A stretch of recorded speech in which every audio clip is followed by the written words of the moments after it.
Greetings from the set of Metro and More at Metropolitan Community College, serving more than 50,000 students with over 120 programs at our 8 locations in the daytime, evening, weekends, or online.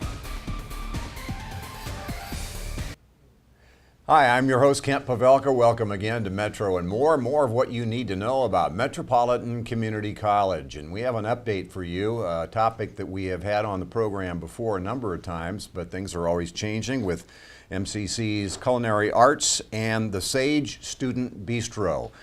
At the Fort Omaha campus, our guests, Aaron Vick, who's the General Manager of Culinary Arts, Hospitality and Horticulture, and Steve Bell, Culinary Arts Management Instructor. Aaron, no stranger to the show. You've been on before, and we've had some good conversations. Steve's first time on, and anxious to find out the latest. And as is kind of customary on the show, just a minute or two. Aaron, your background with Metro now. How many years have you been with the college? Just on 2 years right now. 2 years, yeah. And before that, I can't recall what your track record. You know, I worked in the industry for a little over 20 years, from independent restaurants, country clubs. In my last position before here was about 7 years in the hotel industry with the hotel downtown. So, how did education come calling? You know, about 9 years ago, I got involved with the program on a part-time adjunct, we call, but part-time instructor phase within the bistro format that we're talking, and just kind of had a loose connection with it for that time frame. And a little birdie kind of sent this job that I have now my way and said, I don't know if you're interested, if you know anybody interested, and it really was something that I wanted to pursue, and here we are. And you know, the industry I was in, I love, and I hope to bring a little bit of that enthusiasm in assisting with the faculty or working in the classes. But this was a new challenge and a great opportunity for myself and for my family. Now, did Jim Trebian have this job and the dean's job at one time together, or how did that work? A few different individuals have. It's kind of manifested itself in different ways, but I think Jim Trebian, who's the dean now of Culinary, Hospitality and Horticulture, had this position, but probably had a lot of positions, I think, at one particular time, because I think he was kind of an army of one. And then other individuals, some that are current faculty now and some that are no longer with the program, have had a version or what my job has become. I think it's had different titles other than as director, general manager throughout the years. Yeah, so this is just the latest iteration to make it work as good as hopefully possible. It lasts for a while. Yeah, I'm sure it will, Aaron. Steve, what's your background? Well, I'm going on my 4th year here at Metro.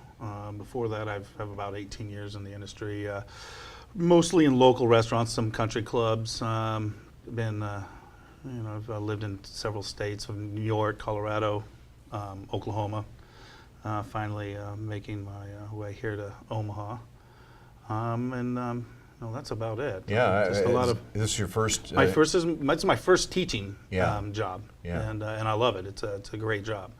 It kind of I don't know if it was serendipitous or not, but I was working in Omaha, and I'd only been here a year, and I came to Omaha, or to the ICA, to check on a certificate that that they were offering. And I just so happened to run into some fine folks. They gave me a tour, and then they kind of asked a little bit about me, and I one thing led to another, and I kind of got on it at Metro. So. Very good. ICA shorthand for Institute, yes, Culinary Arts. Institute for Culinary Arts. And we want to focus on the Sage Bistro, but a little background about the program in general. Maybe just a minute on the history of ICA.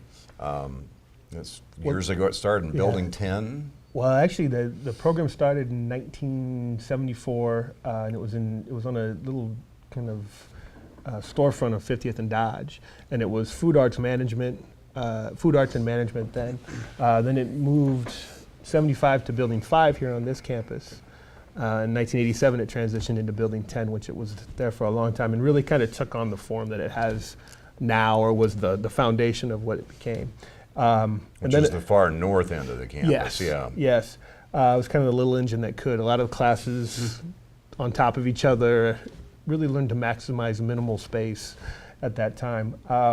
But was the catalyst for what's now become the Institute for Culinary Arts and the facility that we're in on the south end of the Fort campus. Right. With a brand new facility that just turned 4 last month, actually.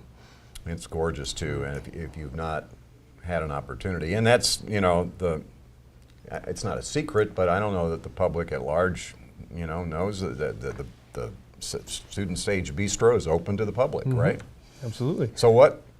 But that's kind of a little trick bag because it's only open when there are classes. So explain all that. Well, sure. That is correct. So we're open basically when school's in session. We, in between quarters, we're obviously not open. The idea behind that is it's a student-run bistro, and so Right. it's fully student-run. And so to be honest, when school's not in session, we have no students, so therefore Sure. we're not open. I guess the other point to that is, as you were speaking to earlier, a lot of people don't get to know, don't know that where we are, what we do, Right. and I think we're certainly working on that. And I've seen over the last 4 years, I'm going on my 4th year, there's been a large increase in community involvement and community guests at the Sage Bistro. And I think that does happen with word of mouth, and it's been slow going, but it's good to see that. Well, let's talk about the hours of operation when you are open, lunch and dinner, right? Yes. So Monday through Thursday when classes are in session, as Chef Bell said, the a la carte class, or the American Regional a la carte as it's called, is open from 11 to 1:30 Monday through Thursday. And then the fine dining bistro, or the evening portion of that, is open from 6 p.m. till 8:30 in the evening. And kind of little different classes. The Chef Bell's class is basically kind of a capstone class for the first year students. And then, Capstone? yeah, so it's those students. End of the first year, as students reach the end of their first year, they'll oftentimes be in my class along with another class that kind of finishes them out of their first year. Then they move on to their second year, usually in the next quarter. So they're kind of putting all those methods, cooking methods and techniques and skill sets that they've learned in their foundation classes and the previous classes, and they kind of hone that in on my class, where they get to put that to test in a kind of a true restaurant setting, like they would out in the private industry. And so I think that's really, really cool, and it's really great for them to kind of practice that in that setting. And then when we look at what we call the fine dining class, but which is really the dinner portion of Bistro, it is the students in that class, like the tail end or the end of the first year, they're kind of getting to the end of the program. So you really get to see, with Steve's class, the development of the students coming through, just initially walking in the door, and then getting their first opportunity to cook in a live restaurant setting. And then the Bistro fine dining class is when, is that next year of education and the movement from that piece to that piece. So it's pretty interesting. So the more experienced students are doing the fine dining, yeah. Right. Absolutely. And you call it JoJo's, right? JoJo's Dining Room, yes. Right. Yeah. That's You know more about that story. What's than- JoJo? So I was talking to Jim Trebby, and I was asking him about this, and so he was saying what I gathered is the story is JoJo's. It was I think the grandmother of the Peglers who donated quite a considerable amount of money to us, and I think that was kind of her nickname, and I think I guess as the story goes, they decided to put it, make a plaque and make the dining room JoJo's Dining Room, as the Peglers, I think, what strong maternal wanted. figure, and then became kind of the headstone for the calling card for the dining room now. Yeah. And I mentioned lunch and dinner, but is there breakfast too? Not anymore. No. I used to be, run yeah. breakfast, and then we found basically in our curriculum that breakfast is best. It's basically served in class-wise in other classes. Yeah. Probably in the foundations classes, it's where the meat of breakfast is really. I keep using these great puns. I love it. The meat of breakfast is taught. So yeah. So when the faculty are kind of when programming through the classes, there are certain things for accreditation purposes or for educational purposes you've got to have, and so breakfast cookery is one of those pieces. And as Chef Bell's alluding to, it was open and it was in the a la carte setting. We found that there's other opportunities within different classes of the program, and probably more suiting. They get more benefit from having it in other settings as well. So,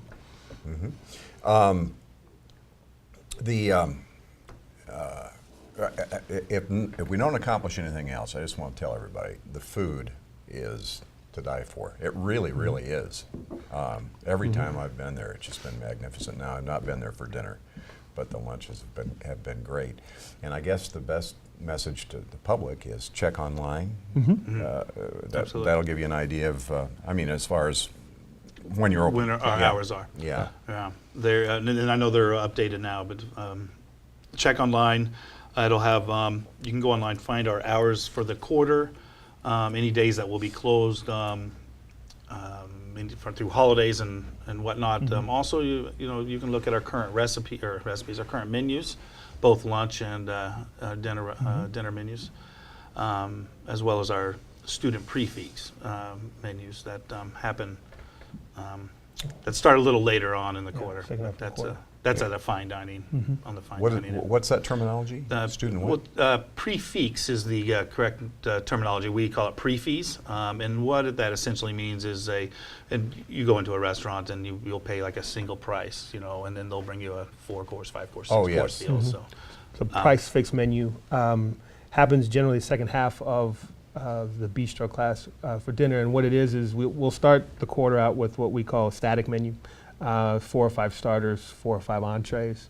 And then as the quarter develops, the chef instructor gives the students within that class some guidelines to follow, but then the student teams are paired on a weekly basis to come up with a 5-course pre-fee or a price-fixed menu. And then those roll out about the second half of the quarter, and those go in tandem with the static menu. So it's a weekly special, if you will, but basically it's an additional 5-course menu that runs, that you can come in and order our static menu, a starter and an entree, or if you choose, you can do 5 courses for a menu. Plus it really gives the students an opportunity to kind of really hone those skills in. Maybe they're doing it at, starting to do that at a la carte or in their first year kind of capstone, but now they really kind of push the limits and come up with those menus themselves. So the students really love doing that. Yeah, so. And again, I'm not in the industry. Capstone means what? It may be used differently in different places. Capstone is usually kind of kind of an end class, a capstone class, like your final class. Gotcha. Sometimes they have it as your final, as you're getting your bachelor's degree, or as we use it, maybe between your first year and your second year. So Gotcha. A capstone class. And you also offer wine and beer, right, in the evening? Correct. We have a small wine and beer list in addition to the fine dining class and students that are cooking. There's a few other additional classes that are tied into putting on the bistro. One of which is table service. So we have culinary students working in front of the house, learning the art of waiting tables.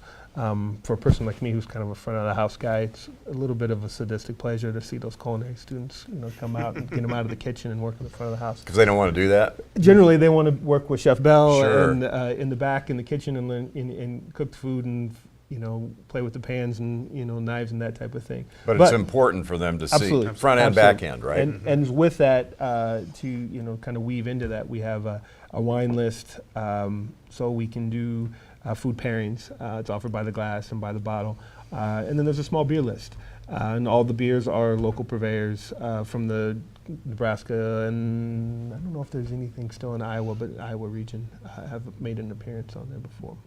The Student Sage Bistro is in reality a teaching classroom.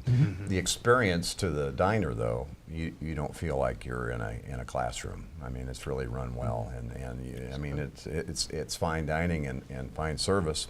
How unique is this model in terms of culinary arts education? You know, I've talked with Jim a little bit, you know, our dean about this a little bit. I don't think you find too many community colleges with a model like ours. So certainly, maybe not within our region, and that is the bistro, having a student-run bistro. We visited a facility, you know, as a team a few weeks ago that had a restaurant at their campus, but it was run differently. It was more staff driven with, and their curriculum was where they would kind of insert the students through a few at a time. Mm-hmm. You know, I think we like we like our program, the student, like, you know, the student-run driven bistro. I wouldn't say, I'd say it's actually really unique. Yeah, that's what I thought. You don't find it too often, unless you hit the private schools, which it's a whole different ballgame kind of. But we're pretty special over there, mm-hmm. so we like it. Yeah, mm-hmm. and that translates into what in terms of what a student has for an education when he or she is finished. I mean, this is a unique experience and opportunity, and to be involved in the bistro. Right. Well, as far as the bistro, I think the biggest thing is we were talking about a little bit before, is coming in and running, you know, being put into a restaurant atmosphere. Mm-hmm. Okay, so you are, you know, you're going to be required to, you know, show up early in the morning, get your ingredients, your prep list, as we say. Start prepping for your station. You have your mise en place, is what we call it. It's organization. They have to, you know, there's a lot of cooking going on before we even get to the, you know, what we call the front line, where food goes out in a normal restaurant.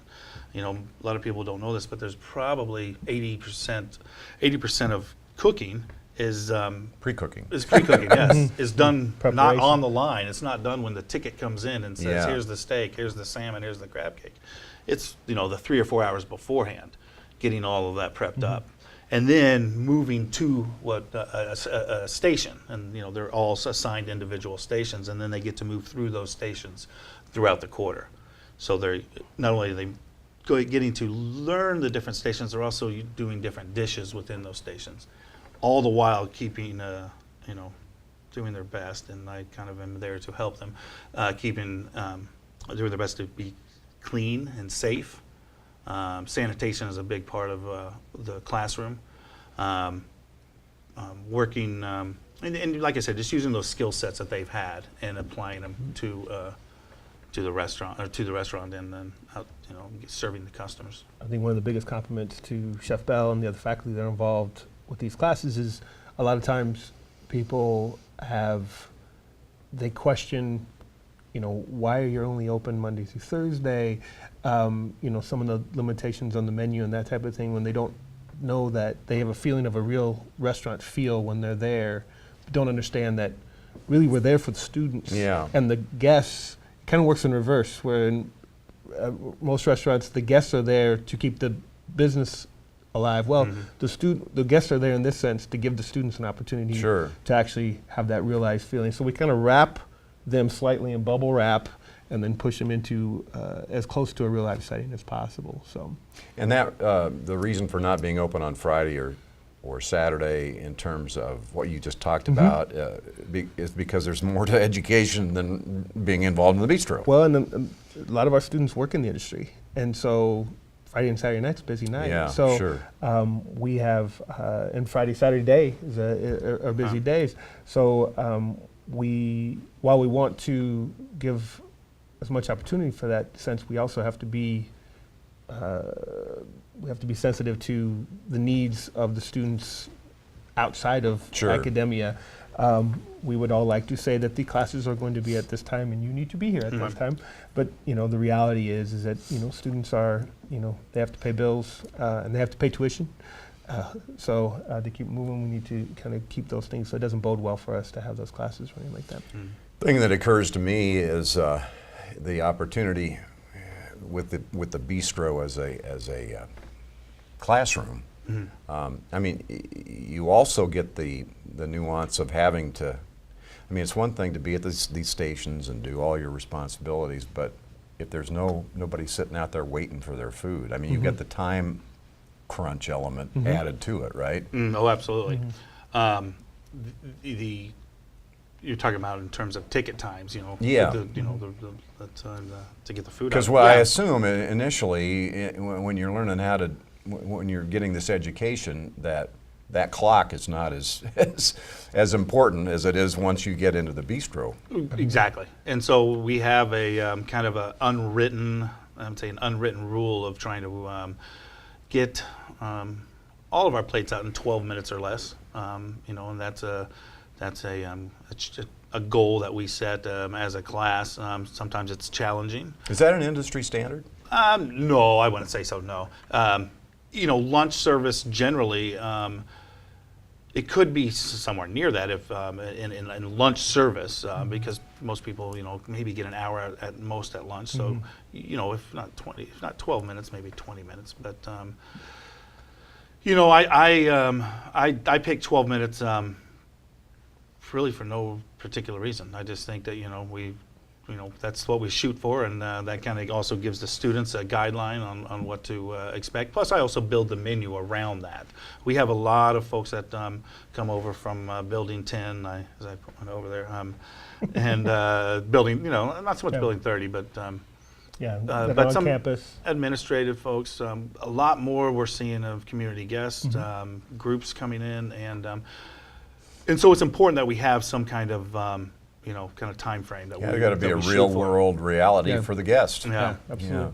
I think you were having a discussion with the students today. You know, we mentioned Capstone Class, so this is the first opportunity. You go from having, you know, a certain set amount of time in a controlled environment to cook certain recipes in some of your classes to having a semi-uncontrolled environment of you don't get to dictate when you start, when you add this, and when you finish. It's dictated by someone sitting at a table out in the dining room, and Chef Bell, I mean, goes through that with all of the students. Say, here you go. Is there a lot of stress involved in that for students? There is. It's not a bad stress, and to be honest with you, I kind of want them to have a little bit of that stress because Real world. It's real world, but also I think it helps them get organized eventually. Yeah. So always, like, you know, this is the first week that we're open for the quarter, for the winter quarter.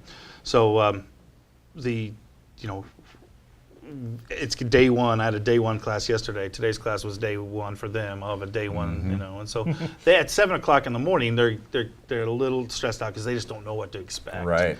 Usually, and always by the end of the day, when we'll sit at the table and kind of reflect, they all feel a little bit better, and that's the point. They all have just a touch more confidence, which is also the point. They also know what to expect next week, Sure. Whereas before they didn't.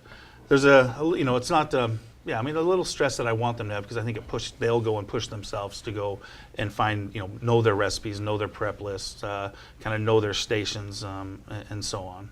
Institute for Culinary Arts at Metropolitan Community College and the Sage Student Bistro. Just a real quick synopsis of what the opportunities are for someone coming in to get a certificate and a degree in this field. Well, we have 3 degree options. We have culinary arts, we have culinology, science, and then we have culinary hospitality and management. And there's a few other, I suppose, accents under there? Or what? Yeah, you have kind of option areas, or probably more or less kind of specific. Elective directions. Yeah. You know, when it comes Culinary to arts, and then certificates, you have baking. and pastry. It's more of a focus. So you can, you do the culinary, and then you would focus on baking and pastry. You can focus on the culinary art side. Again, and that's a culinary arts degree. You have a degree in hospitality management, where I think you have 2 focuses. Those 2 focuses on there. One could be event planning, and one hospitality management. is one hospitality management. Okay. Is that where you come in, Aaron, and some of that, or are you just focused on being the GM of the whole thing. My main job is operational support, so I oversee the team that provides support for the faculty side. So we are in charge of procurement of product. We are in charge of scheduling, staffing, the people that help put those things into play. We also have a second hat where we take care of catering that happens within areas of the building, Swanson Conference Center, that's in the Institute for Culinary Arts. And then I have a part-time position. I'm an adjunct instructor, so I oversee the student managers that work with Steve's students in the a la carte piece, but also at night in the fine dining piece as well.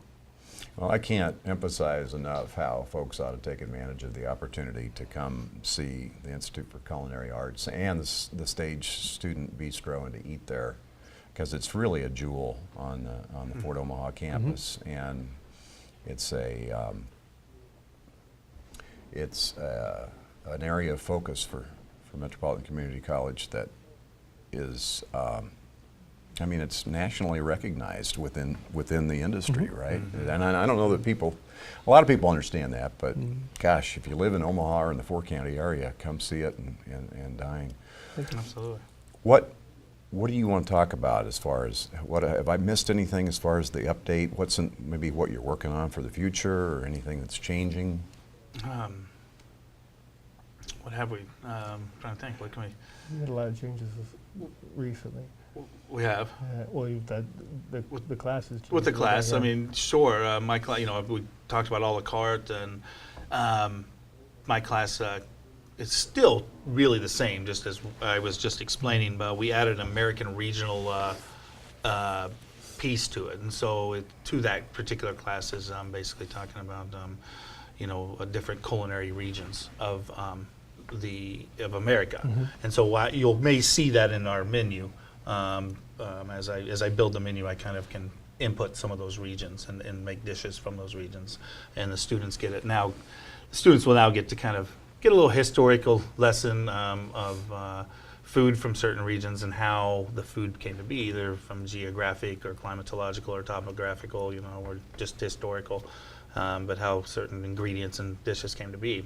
And then we incorporate that into the menu, and the students kind of get to see why and how and understand why is Southwest food spicy and whatnot. Well, because of peppers and drier heat, and peppers do well in dry heat, and not a lot of rainfall, and things like that. So I think it's also important to know we try to do a lot of local sourcing within the restaurant. So in addition to just the academic side of it, there's a lot of proteins, produce that are coming locally, and we also work with our partners in the horticulture area.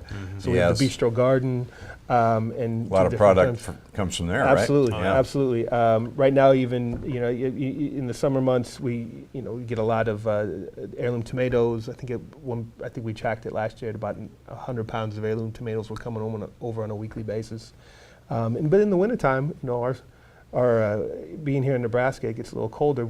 We have what we call high tunnels that allow us to extend our growing season. So we'll be seeing some root vegetables and some cabbages and greens that come over in the wintertime as well. So it's a great opportunity for the students. It's really cool from our perspective to be able to see and handle and taste those things. So a lot of fun things going on. Very good. Aaron Vick, Steve Bell, thank you for the update. Appreciate it very much. Thank you for being with us again on Metro and More. Our goal is to better acquaint you with the mission, leadership, and the reach of the college. I'm Kent Pavelka for Metropolitan Community College.